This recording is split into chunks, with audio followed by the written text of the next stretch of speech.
Welcome to the Member for Day podcast. Today, our guest is Robert Black, who is one of 9 trustees of the Bobby Jones, Chiari, and Siringo Maelia Foundation, and also the great grandson to the one and only Mr. Bobby Jones. Robert, thank you so much for joining us today. Well, thank you. And I am already impressed with what Member for a Day has done for the organization. So thank you for all the work you've done. I bet you've raised a lot of money. We have, and I'm super pumped about y'all's auction. I think, what's so great about this one is a lot of the courses have to do with your great grandfather, and the one that immediately comes to mind, I grew up in New York, so I know some of those courses. The one that immediately comes to mind, a list that I have, is Inwood, which is the one that he won his first U.S. Open back in 1923. Right. So I love that. Like that's really cool. Isn't it amazing thinking about how much he had to travel in that time in the era to go from Atlanta to New York, and I think he made it all the way out to Pebble Beach in some of the later years, and it was just such a different ballgame back then. I mean, for him to do this competitively, this was days on the train. I was going to say, it's all train. Wow. To the East Coast, West Coast, we're talking 3 to 4 days. Yeah. It's wild. But yes, New York, some good areas up there. I think he enjoyed playing up there. I guess knowing, what I read about your great grandfather, he probably spent a lot of those days in the train reading about law and learning how to be a lawyer. Well, it's funny. I was thinking about this today in a way, and I don't know how, athletics in college especially was done back then. But in a way, he was a student athlete because he started undergrad Georgia Tech engineering in 1918, and then finished that. And then he did Harvard for literature. And then the law was Emory. And he did 3 semesters at Emory and then passed the bar. And that went until 1928. So he was studying and a college student as he was, especially on the early side of his successes in the beginning of the 13 major run. And I'm like, that's in today's world, that is what a student athlete is today. It is a full occupation. Do your study when you can, but get out there on the road and compete. Yeah. Well, and to your point, I mean, how many true student athletes are there really, especially at the caliber that your great grandfather was, right? Well, I mean, I think the majority of them are taking, tests just to get by. I mean, to go to Harvard and get a law degree from Emory and an engineering degree from Georgia Tech is a different level of a student athlete. He is, I think, as impressive as the golf career was, and maybe underspoken was his intelligence. Yeah. Well, so I want to start this podcast off maybe a little different than I've done in the past. I'm just going to list out a few of your great grandfather's accomplishments. We're just going to get them out of the way right from the beginning. So, all right, far away. So your great grandfather, he was a 5-time U.S. amateur champion, a 4-time U.S. Open champion, 3-time British Open champion. He's the only person ever to win the Grand Slam of golf in 1 calendar year. Back when he did it, it included the U.S. Amateur, so it's different now because this was pre-Augusta. Maybe this was like the wildest. I mean, you kind of mentioned it too. He accomplished all of this before he turned 28 when he retired from competition to focus on being a lawyer. Amazing. And then, of course, maybe his greatest legacy of all is he's the founder of not only Augusta National, but Peachtree nearby, and of course, the Masters. My question for you is, what was it like growing up with a great grandfather who left such an indelible mark on the game of golf? And do you also have a perfect swing? Does that go down in the genes? Well, you should just stop at the first part of that question and not ask the second. I try to say I played soccer through college. So I was a goalkeeper, and I played. I was a goalie too. Were you really? Yeah. Very nice. Yeah, that's the position of full responsibility, and it's the most mentally strong position, I think, in sports. I played at a school that at one point was unknown, but in 2007 that changed when they upset Michigan at the Big House, App State. Yes, of course. So I tried to use that as the excuse. I was like, well, I played soccer growing up. I didn't focus on golf. But if you look at Marty Fish, for instance, who had a stellar tennis career, incredible golfer. John Yes. Smoltz, incredible golfer. And I'm like, Yes. you guys got to stop doing that. Larry Fitzgerald, like this, you're killing my excuse here. I love the game. I absolutely love it. I work both in for-profit, not-for-profit in it, but I am a 14 handicap right now. I'll give it Okay. straight up. Yeah. Okay. I appreciate the honesty. Every year I'm like, I'm going to get to single digits, and it just it doesn't happen. I don't play enough. I'm right there with you. Yeah. So I guess, Robert, I'm curious to know, obviously so much has been written about your great grandfather, and we're going to get into obviously about his life and his illnesses, which is obviously the reason we're talking today. But I'm curious if there's like just little anecdotes, little stories that you heard from your parents and maybe your grandparents when you grew up about him that have just kind of stood with you until today. It's interesting. My dad is the oldest of the grandkids. So I think I'm trying to do the quick math here. I think he was 23 or so when Bobby Jones passed away. Okay. But Bobby Jones and the diagnosis of syringomyelia, or at least the beginning stages where it was apparent, something was going on, was about 2 years prior to my dad's birth. So when my dad talks about it, the one thing is he never, in his ability to remember. So you think, 6, 7 years old, where you start retaining, everything was already set to, at first, a cane, then to the two arm crutches, and then digressed to the wheelchair. So he didn't get to see him play the game. I do know that during his healthier times, in that early part when he was still diagnosed, one of the interesting things, he built an arena in his backyard for badminton. Wow. He loved badminton.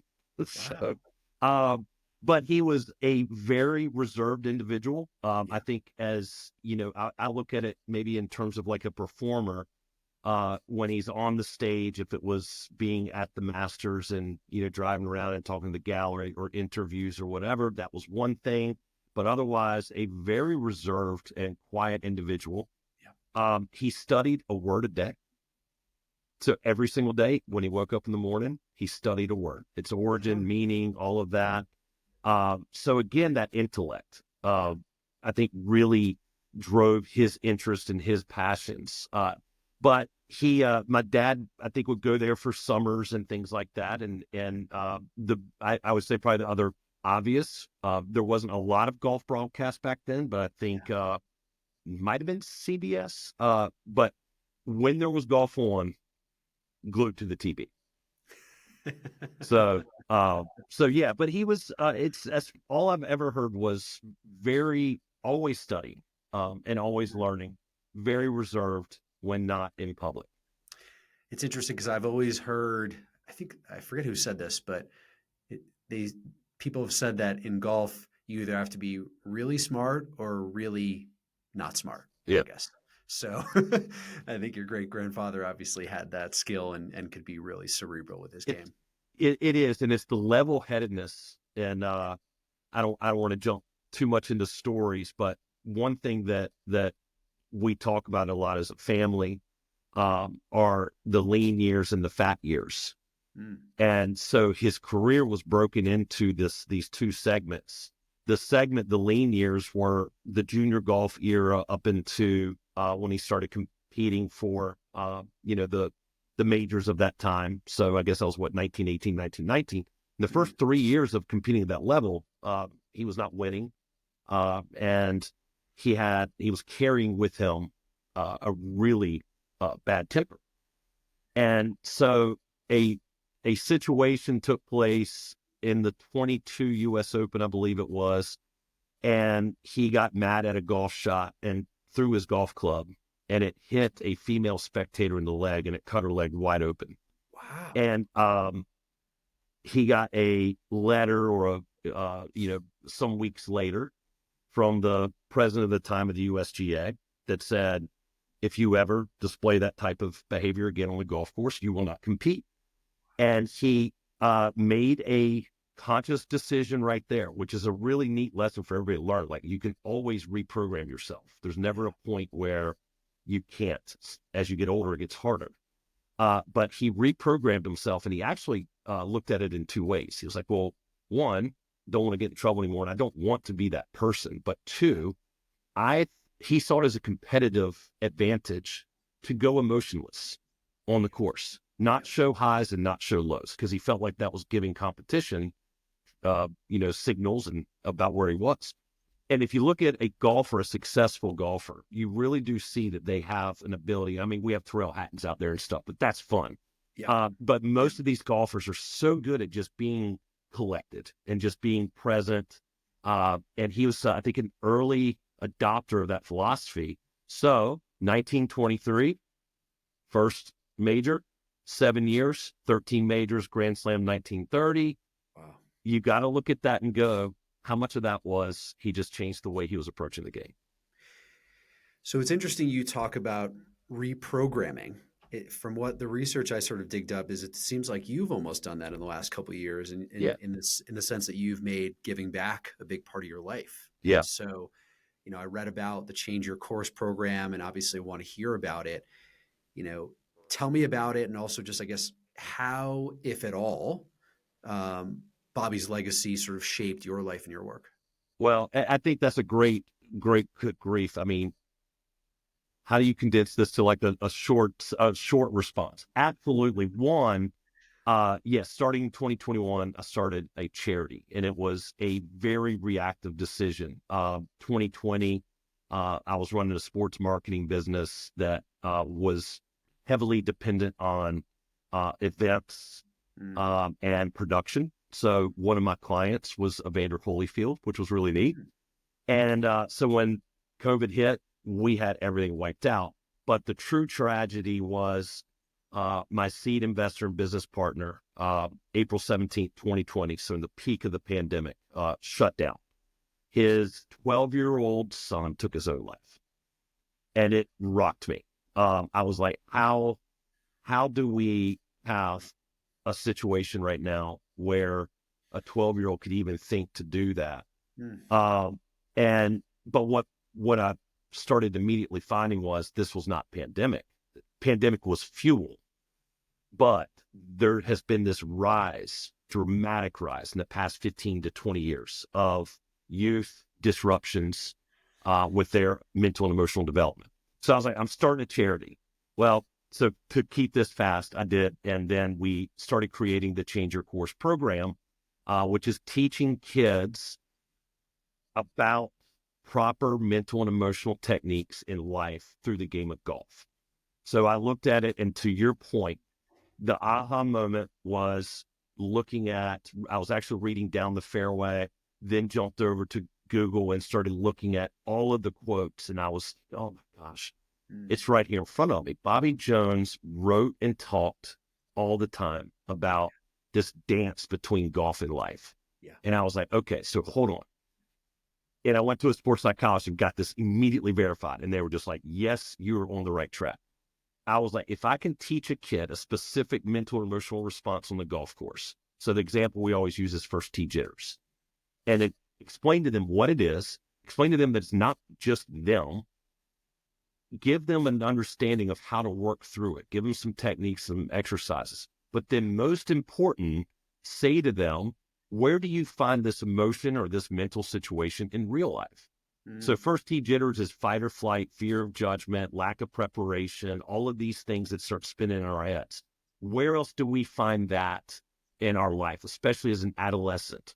Class presentations is numero uno, but testing, tryouts, asking somebody out on a date, it creates the exact same emotion. So all we do with our program is we teach the golfers something that they're excited about. It's going to help their golf game. They're into that. And then we go, but look how you can use this exact same process in life. It's all about being intentional in your thinking. And that's what we're teaching. So thank you for asking that. Of course. Yeah. And, I think for me, because I'm thinking about when I was the most nervous on the first tee, and it was like the first time I'd ever played in a real competition, a state tournament. And I just remember my friend giving me two bits of advice. One, he said, and I love this, he goes, no one cares except for you how you finish because you're not playing for money, which is 100%. great advice. 100%. And then the second advice was just, it's normal, and it's gonna, as you play more and more tournaments, it's gonna slowly go away. And you know what? By the fifth, sixth tournament, I was like, I'm just gonna rip driver down the first fairway like it's nothing. Yeah. And so, think about your first podcast to today. I mean, it is. You see it everywhere. The first time you do it, it's all about repetition. And that builds comfort, which builds confidence. And that's, in anything that we do, first day on a sales job or something. I mean, you're sitting there, you're terrified. You're like, I don't know the material or whatever. And your boss looks at you and says, all right, go out, hit the road. Yeah. Oh, you're a nervous wreck. 2 years later, it's just second nature to you. It's just how it works. Yep.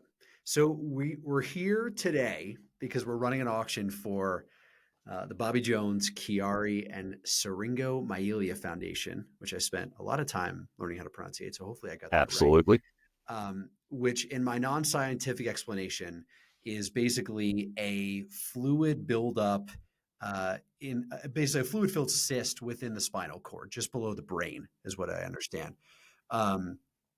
Apparently this was something that Bobby dealt with for like the majority of his life. Because I think, and I don't know if they actually know it, but what I understand is most people are born with it, but I think it's kind of unknown if Bobby was born with it or something happened. I heard a story of some bricks falling on him that I'm sure you got to give some cadence to. Yeah. But from what I understand, he essentially kept it hidden from the public as long as he could, obviously, until he had braces and stuff. Like, give me some context and sort of, is this true? Yeah, I think first and foremost, syringomyelia is it both. It can be a genetic situation, or it can be due to an injury. And his was an injury, and it's a fascinating story. It was actually at East Lake, and a storm, summer, in Georgia, everybody that's around in the Southeast, well, I mean, Midwest especially as well. These summer severe storms pop up and can be pretty intense. And they had that happen. So they're exiting the golf course. And as they're going by the clubhouse, a bolt of lightning hit the chimney and blew the chimney up.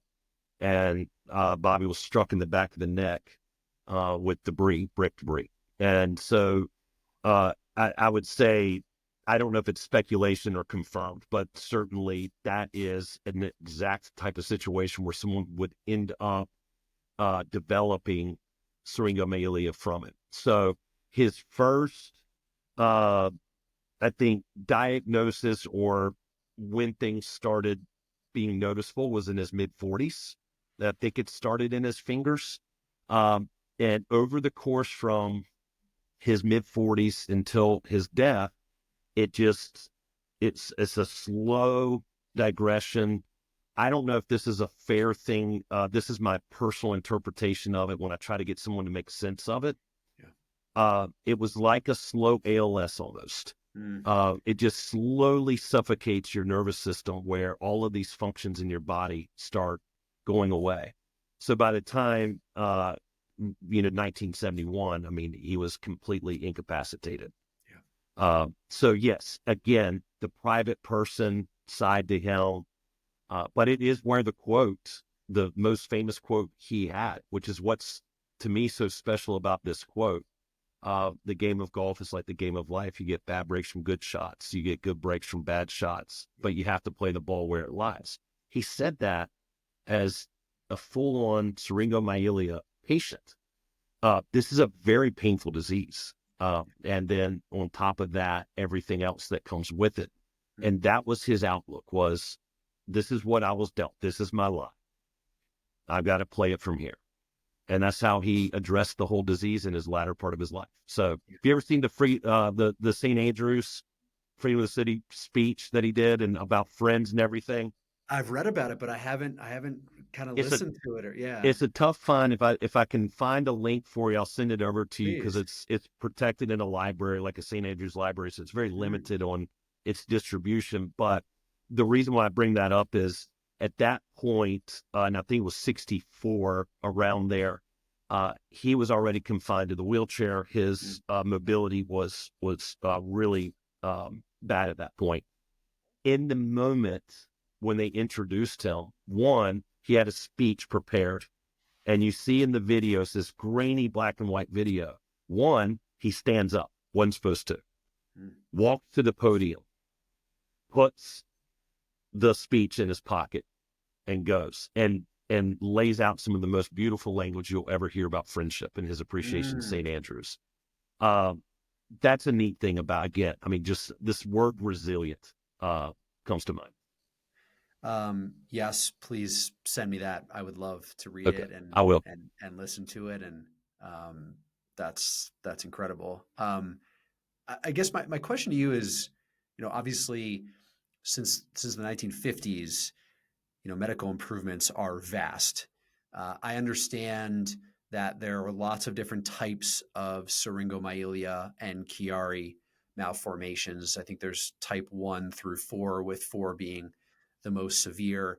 It seems like type 1 and 2 are by far the most common and also the most treatable.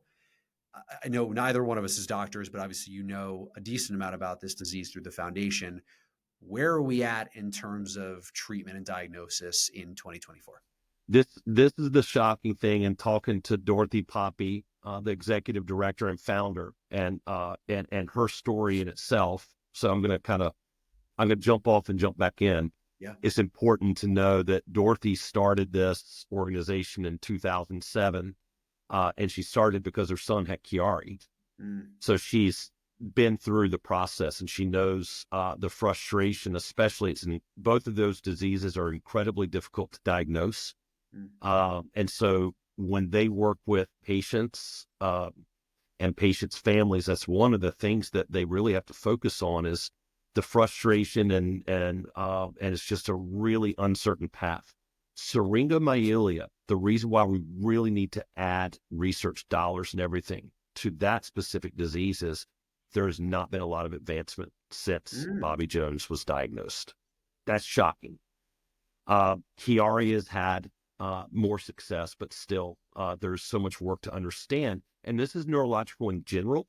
We're still understanding how the brain works and functions, and brain fluids and what they're doing, because this is all about the fluid in our brains. It's about pressure when these situations in these serines or cysts are forming. It's the pressure on the brain stem. So this is all fluid related, but we have a long way to go. It really is. So there's with that situation, or with syringomyelia, I think that's one of the biggest things. The neatest thing I think about the organization, Bobby Jones CSF, I say CSF, but I'll ring it out for it. Watch, Chiari syringomyelia. I can do it. There you go. Took years of practice, but Bobby Jones CSF. The great thing about it is what they're doing in the marketplace of neuroscience. They are a global leader right now when it comes to research and innovation.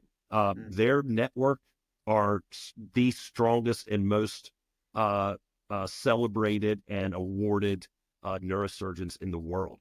So we actually, even though there's Chiari, massive Chiari research and studies and trials, syringomyelia, same, of trying to understand what this disease is, their ability to create tools of communication for peer-to-peer support among families, all of these great things, but they are impacting. If you have a loved one, a friend, or anybody, MS, I just recently talked with Dorothy because I was at my 30-year reunion this weekend and found out that one of my great childhood friends was diagnosed with MS. So I immediately called Dorothy and was like, is this all related? And it's like, if there is anything associated with a neurological or a brain injury, disease, or anything, that's what Bobby Jones CSF is actually impacting. It's amazing. It goes so far beyond these two diseases, but of course, we want to see some changes in these two diseases. Well, as someone who lost a father to ALS, I hope that the organization makes. Oh my gosh! Because you mentioned it before, and I did. I didn't know that kind of what happened to Bobby was similar. So you had the live experience and saw from day one. I'm so sorry to hear that, and it's tough. Yeah. and you're kind of helpless. So you can, I think, really see in that situation the importance of making sure these families are hearing other stories, getting the emotional support, trying to learn as much as they can learn. So yeah, wow. Yeah. So you kind of mentioned it earlier, but from what I understand, the Chiari and Syringomyelia Foundation has existed for quite some time.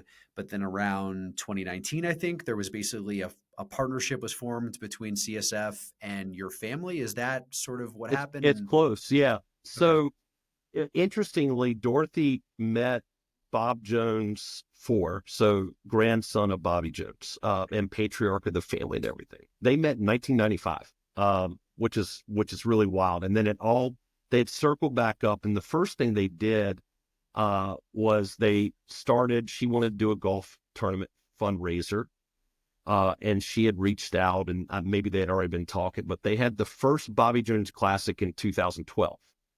And so that was about the time that I also, I was just kind of coming up, and I got involved with family business on the commercial side. So the Bobby Jones apparel brand, and trying to go out and find new licensing. And that was my role, was trying to find some new opportunities for us. But I met Dorothy in that process. And so, yes, they ran the Bobby Jones Classic at East Lake, which I hope we're going to get back to this year. We couldn't do it last year because they redesigned the course. Or this year.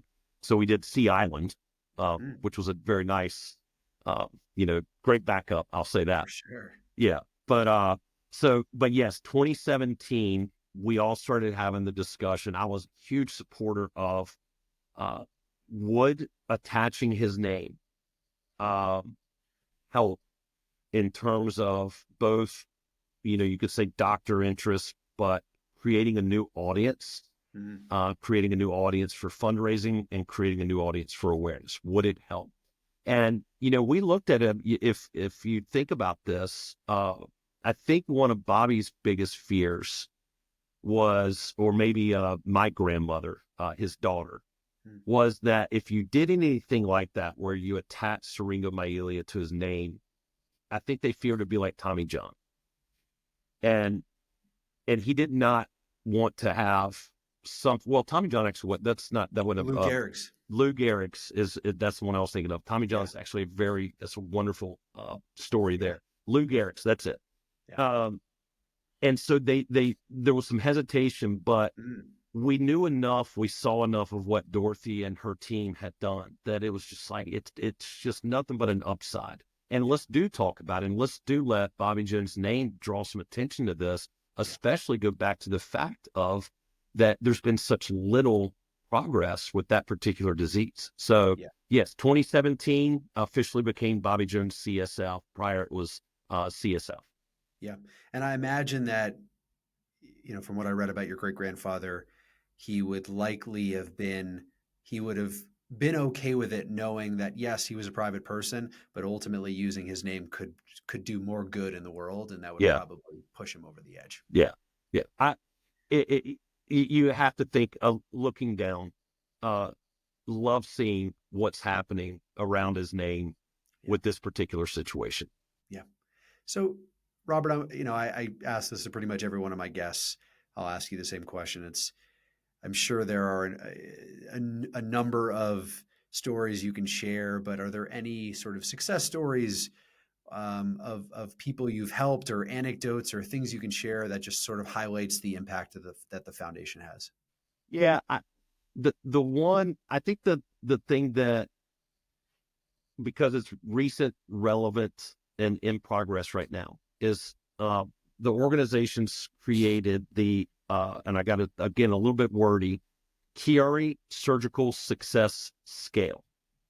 And so what this is, and this is where you really see about the present impact versus what the future impact will be. But the organization, I think, funded and helped create this mechanism where doctors are now using a quality of life survey prior to a surgical procedure. And they do the surgical procedure. So sometimes that may be addressing symptomatic issues of Chiari or Chiari. or it may be something more substantial. And then a year later, you come back as the patient and you do the exact same survey. So, pretty, a smart thing to do in the common sense arena. But what's neat is what that is now doing for the doctors, and what that would do in, say 10 years, is now doctors will be able to have data to really be able to assess if a patient should go into a certain or particular surgical procedure. So they can, if they go through this, and I think it's 700 patients, I believe, they get all of that data in, where a doctor can say, well, you're having pain in your thumb. This surgery is not going to help. Or they get to do the opposite, and they will have data to prove it. To me, I think that's one of the best recent successes, because that was a lot of work to get all the doctors involved. And anytime you get into, I think, trial work or research work, it's quite the process. But this is what they do. And they have like 5, 6, 7 of these things going on at any given time. It's amazing. Wow. Yeah, so I was going to ask that, Robert. Where does most of the funding go? Is it a research-based foundation? Is that where most of the money is going to? It's research, trials, peer-to-peer, all of that support. We are a 5-person organization. And so operationally, and they do a lot with like seminars and everything too, but operationally it's a low overhead organization, so that the funding can go into the proper arenas. So and again, I mean, you look at what the performance out of Member for a Day, and it's significant. The person that wins the auction, the bid, they get to go on this wonderful golf trip, but the money's going to research and trials and these seminars. So it's really great to see how that money's used.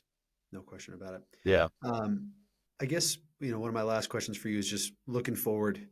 What's the future look like, and sort of how do you and the organization plan on carrying your great-grandfather's name and legacy through these initiatives?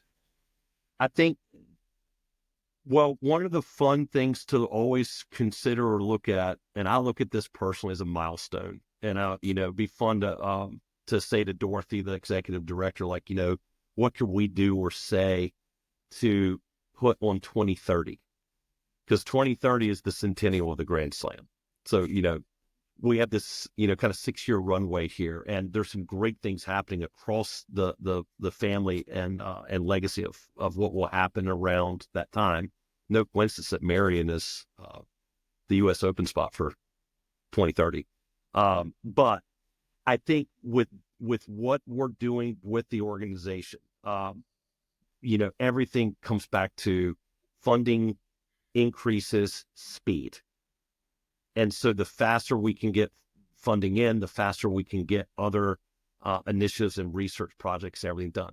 We want to see advancement, and I am not equipped enough to really say what it would look like. But again, talking to Dorothy about my friend that was diagnosed with MS, I found out that MS has started really having significant progress with treatment, maybe even a cure down the road. We want to see that, of course. I think that's the first thing, is how can you make the quality of life of someone that is dealing with Chiari or syringomyelia better? Can you make it where it is just treated through medication or rehabilitation or whatever, and you don't have to go into this cycle of surgeries and cycles of pain and all of this stuff?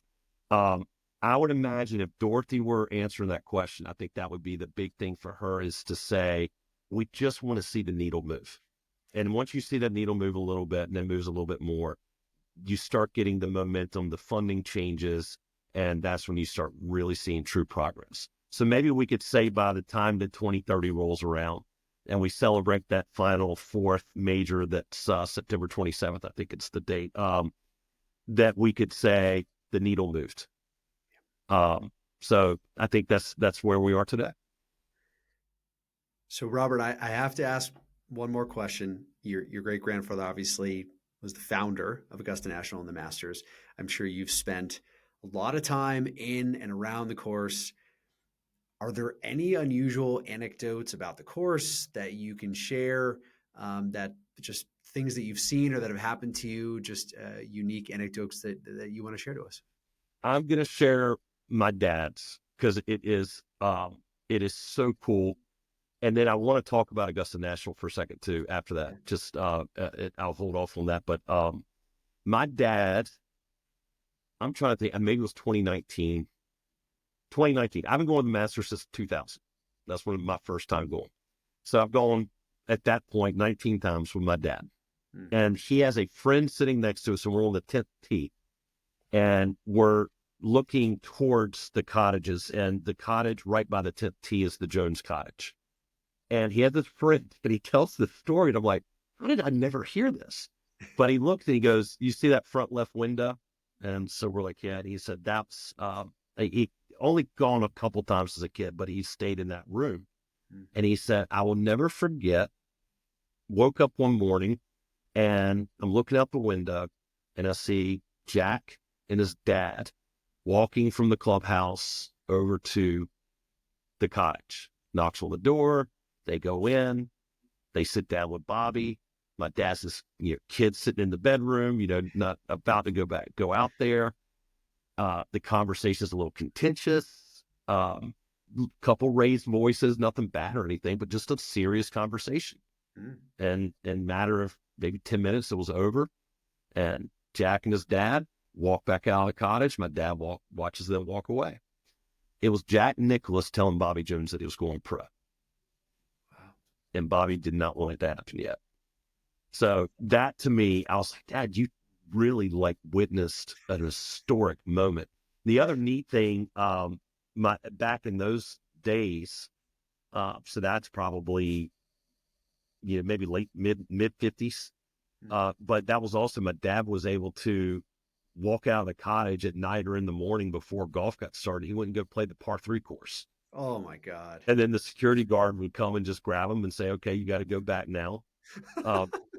Just little things like that. It's, I think for anybody that's never been, and I'm sure they've heard this countless times, you don't understand the elevation until you're there. Yep. And it's built in a bowl. So it's just, or actually, if you think about a soup bowl, the side of a soup bowl, and you go down to the bottom and then you come back up.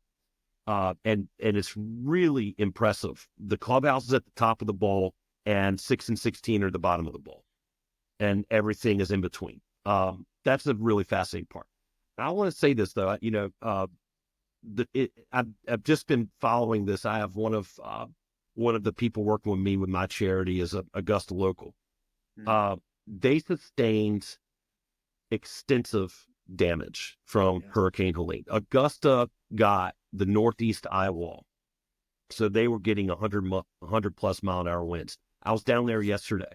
I'm a member at Champions Retreat, which hosts the first 2 rounds of the Augusta National Women's Amateur.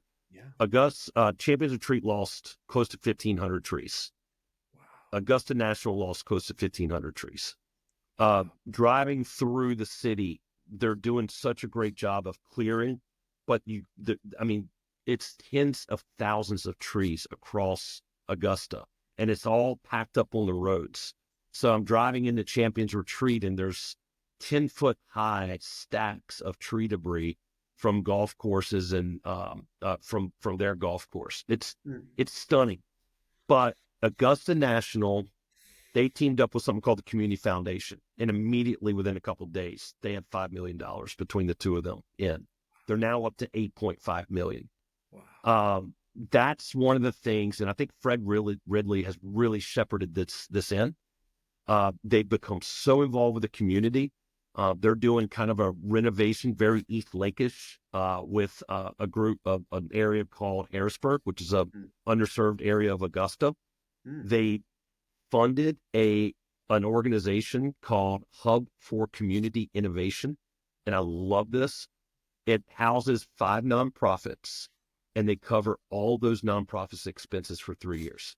Wow! So, I love the fact that this is another one where you look at Augusta National, and they had their own situation of damage. And I've seen some of the pictures and stuff. I know they lost, I think, 8 magnolias on Magnolia Lane. Oof. But it did not detract or deter or whatever.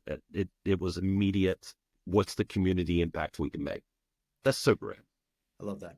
That's Thank you for that answer. That was wonderful. Yeah. Robert, I just want to close by saying, you know, we're obviously here because of the auction, and wanted to just list a few of the incredible experiences that are up for auction. Like I mentioned before, there's a round at Inwood where your great-grandfather won his first U.S. Open. There's rounds at Medalist, at Robert Trent Jones, which I read this whole long thing about how people confuse the two of them for a long time. So one agreed to be Robert and the other agreed to be Bobby, which I find hysterical. Oh, absolutely. I'm glad you know that story. I try to do research for these. Yeah. And then also a really cool experience. There's a round with former University of North Carolina superstar and coach Matt Doherty at Providence Country Club, which I'm sure some North Carolina super fan is going to have an awesome day. And so just a great auction. It's live right now.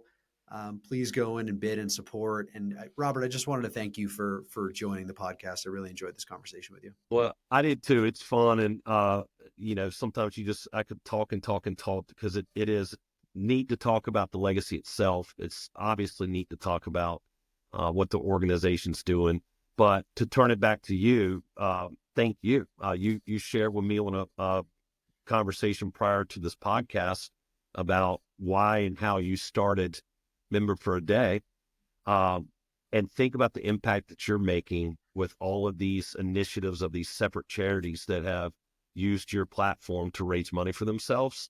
Keep it going, man. It's phenomenal. We will, and we are.